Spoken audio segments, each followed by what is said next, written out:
One Piece manga chapter 972. This is the King Ace review, uncut, raw, not edited. Not really. There's really no cuts in between of what I'm going to talk about. So, with that being said, let's get started.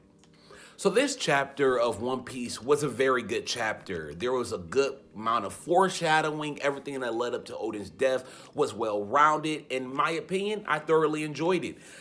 I want to talk about the flashback in a nutshell, and then I want to kind of move into the details of the chapter and then give my overall grading of the chapter. The flashback, in my opinion, was good. This is arguably the best flashback that Oda created. Again, the only missed opportunity, in my opinion, was Oden versus Kaido. I felt like we should have got a fleshed out fight.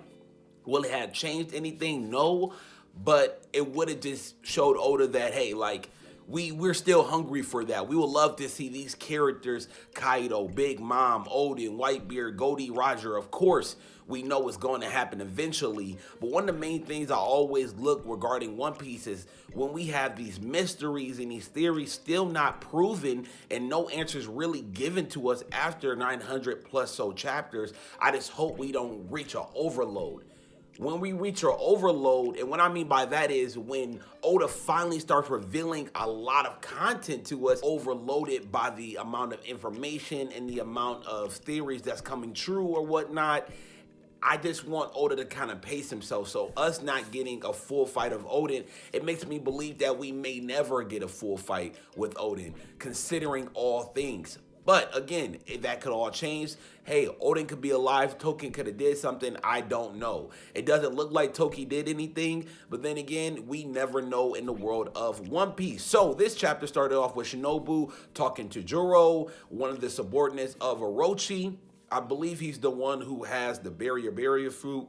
20 years ago, he's just, again, talking to Shinobu, trying to basically say, like, you will die with Oden. And then we move on to Oden. And now, mind you, Oden is still in the boiling pot, I believe it was, the boiling pot. And last time in my last chapter review, I said it was water. It is oil, and it burns over 700 degrees, and it's continuously still rising.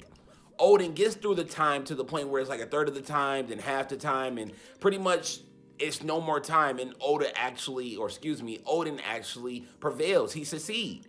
And it gets to the point where the people who were originally talking about Oden were saying to Orochi, like, hey, get him out of here. Like, he doesn't need to be in this melting pot, or not melting pot, excuse me. I want to think of like social studies and history, the melting pot and all that stuff. Boiling pot. All the people Wano now. And it gets to the point where you have bodyguards and assassins and stuff like that that's on Orochi's side, that's on Kaido's side, shooting these people with arrows, with guns. And I'm talking about from like distance that you can't even like predict. So at this point, it's like there's nothing the people Wano can do except realize who's the person that's been saving them for these 5 years. And now that you have realized, it's too late because Oden's going to die. And to me, that's where the people of Wano fucked up. And that's why I was so heated. And that's why Shinobu got down and she was like, listen, this is what it is. I need you to really understand that, and for them to finally understand it. But now you see what's going to happen. Now you see where the 9 samurais are running off to. Now you see why Oden wanted to protect you guys for 5 years. Come on now. Like, come on, please. Oh, man. But moving on, we see the 9 samurai. Oden pushes up the plank, or the wood plank maybe? Because it's kind of like a plank, but it's like a wooden, like, round plank. Either way, Oden pushes it off. He tells the 9 samurai to run away, and he goes on to say that there's going to be somebody who's going to come after traversing through 800 years of time, and you guys basically need to open Wano. There's going to be, I believe in 20 years' time, someone who's going to turn this world upside down, essentially, and just shake things up. And he's going to be the person to defeat Kaido, and then, again, you guys open the borders of Wano. I cannot wait. A lot of foreshadowing. We don't know exactly if Oden was talking about Joy Boy when it comes to the whole 800 years thing. We do not know. But we do know that Oden more than likely was talking about the Straw Hat crew, and by exception and by being in that group and already being Wano, Law, and Kid. I can't wait. Oden to me already just made Wano even better than it is. And this flashback, while it did take us away from the main story, it was necessary. It was very necessary. And again, it just goes to show how Oda can build a character and then just drop him.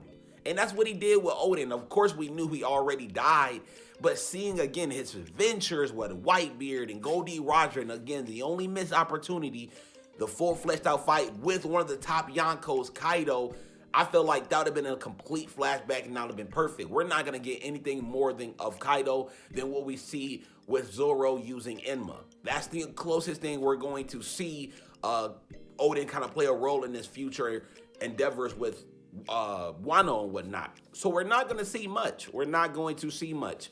Moving on again, the nine samurai, the nine scabbards leave. They're running. They say, "Don't look back." And Oden, again, he's just standing there. He's already been immersed in boiling oil. And Kaido's like, "You're going to die, but the best thing I can do is just kill you off myself." Like crazy. And Kaido doesn't even give him the pleasure of like using his club or transforming into a dragon. He simply uses a gun, going back to the pirate roots of one Kaido. I love it, man. The gun thing was very brutal. We saw Oden's head, and we saw him just submerge himself all in the boiling oil. It was sad. It was very, very sad, and it's something that I'm definitely gonna remember when thinking about this flashback chapters. It was a great moment. It was a great moment because of Kaido's character, but it was a great moment for Oden because everything that led up to this, it was beautiful. I can't wait to go to the original story, to go back to Wano 20 years into the future, and honestly see how everything's going to unfold. What exactly did we miss? Because I already know we did in these flashback chapters, and what are they going to hold in the new chapters, the present chapters when they come out? That's pretty much it for this chapter review. Again, the review of this chapter was good in my opinion. I mean, I'm conceited, but the chapter was very good. My grading is like a B plus, 8 out of 10, 9 out of 10. I really enjoyed it. Again, everything led up to this moment. A lot of good amount of foreshadowing to the whole 800 years. Open Wano, and again, just see how everything's going to happen. I don't think we're going to see Toki with the whole 20 years sending them into the future, considering what the caption on the last page of the chapter said. Going back to the present, I believe. Then again, this translation was kind of iffy. But again, that's pretty much it for you guys. Please let me know what you guys think. Like, rate, comment, favorite, and subscribe. And until then, I'm going to see you guys later.